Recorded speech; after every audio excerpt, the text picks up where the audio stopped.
All right, guys, I apologize, but it's finally here. What you're looking for, gaming on the Galaxy S22 Ultra, or the Note 22 Ultra, whatever you want to call it. But yes, if you're joining us for the very first time, we do a lot of gaming videos on this channel. And this time we're checking out the S22 Ultra, going over a ton of things about the device. Now, again, go ahead, hit that subscribe button, notification icon, and I also want to give a big shout out to our sponsor of this video, Spigen. You guys know I've been using them for a while. They've got a brand new case right here, which we'll be talking about later on in this video. And of course, they do offer lots of cool chargers that you can definitely use for S22 Ultra because Samsung doesn't provide one. All right, so the S22 Ultra is here. It's a beast. It's got a massive display, 6.8 inches, absolutely gorgeous, Super AMOLED 2X display. Not sure why they call it that. But I like the fact that, look, this display is super responsive, 120 hertz refresh rate, very fast, very responsive, and it's something that you can play at, of course, the highest resolution at 120 hertz. So I'm doing that in this gameplay video and in terms of the full performance. Now, this is powered by the Snapdragon 8 Gen 1, the version in the US. Now, if you're in the UK and certain parts of the world, you will be getting the Exynos 2200, which I don't have yet, but trust me guys, once I get it in, I will be doing a gaming comparison between the two, see performance. But some of you are going, okay, what about benchmarks? Again, I don't care about benchmarks, but here you go. Here's your here's your compute benchmark scores. OpenCL score, 5,873.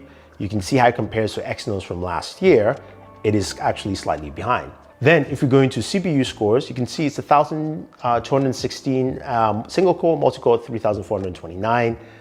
Better than Exynos last year, better than Exynos again for multi-core last year. So for benchmark guys, that is what you get. But look, I'm here to talk about gaming and gaming performance, and we're going to be checking out a ton of games here. So you can see the games we'll be playing throughout this whole session. And honestly, I have to say that the gaming experience was really fluid and smooth. I liked what I got from the gaming experience altogether. But I will say this, and I'm gonna put it out there right now, temperatures ran a little higher than expected, which actually brings me to, of course, the Spigen case I was talking about. This is the Cryo Armor case. Now, why I like this case and why it actually played a lot with the temperatures, which we'll be talking about, is the fact that this has a mixture of silicon and graphite, so it allows to just help cool the device a little better. But it's not just that. You can see the design here at the back. You can see those blue colors. Now, they've got vents to allow heat dissipation much better, so your device doesn't run warm, especially if you have a case, because we all have cases on our devices. But I like the fact that it actually ran just a little bit cooler to allow me to enjoy my gameplay sessions a little bit better.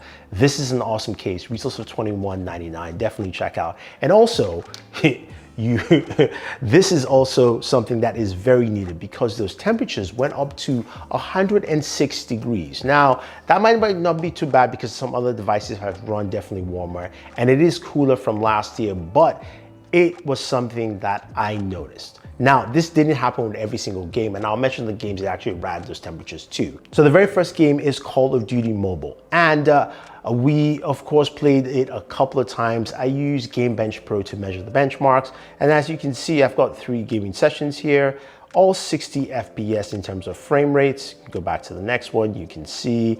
And you can see. Now, in terms of RAM usage, we use about 1,034 megabits of RAM, and GPU is about 37. Frame rates was 59 frames per second in this situation at 89% of the time. But for the rest, it was 60 FPS for 100% of the time. So it ran Call of Duty Mobile very well. Now, let's go over to another game somebody asked for. This is actually called Critical Ops. Now, I do like this game. It's actually fun to play. And in terms of the benchmarks, it actually did pretty well. It did about 60 frames per second, steady, no issues whatsoever. Although it's not here on this tool, you can see it here on screen that it ran those benchmarks very, very well. This is an awesome game to play. Honestly, thanks for actually the heads up on that game.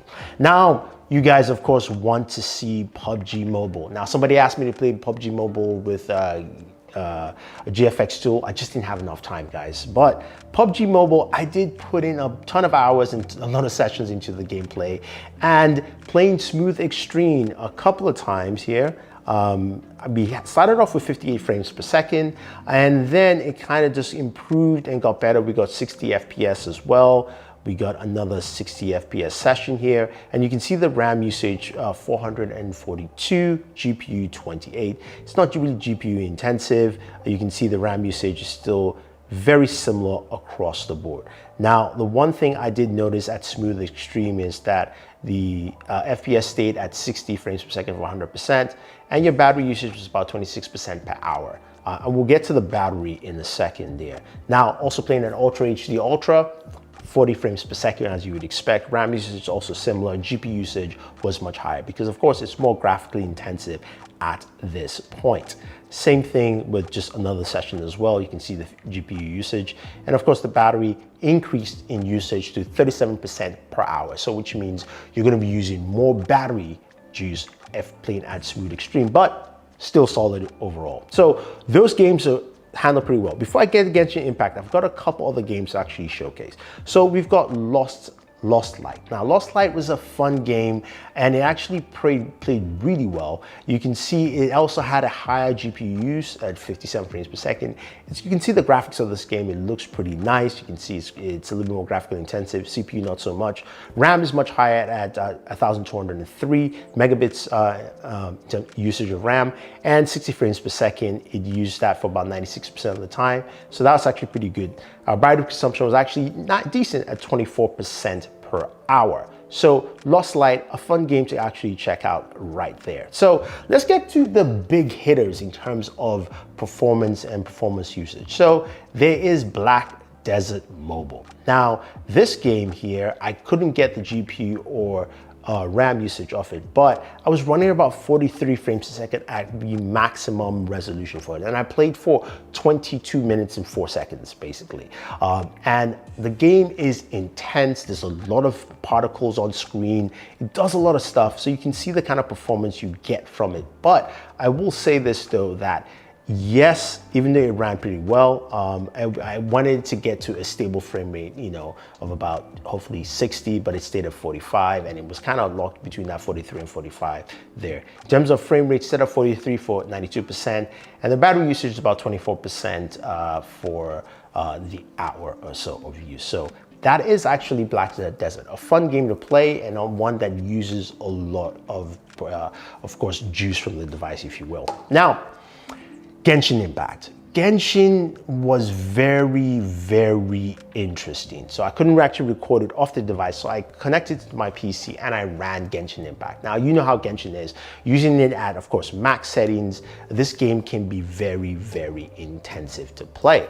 And this is where we saw some very interesting numbers. I was getting 42 frames per second. I played for about 20 minutes in one of the gameplay sessions, and I got 42 frames per second, which I was like, that's not good. That's actually worse than last year. So I went back, took my Galaxy S22 Ultra, also, yeah, speaking case, but this is a device right here.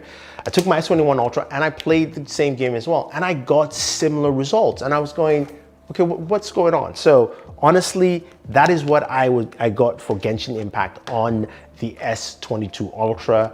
It's a bit disappointing. I'm hoping because the device is not out and it needs an update, because my earlier numbers from last year with S21 Ultra were much higher in the 50s range. Now I'm seeing things in the 40s, low 40s, which is not really good. So that is something that hopefully an update will fix, because I think performance-wise, it should be able to actually hit those marks.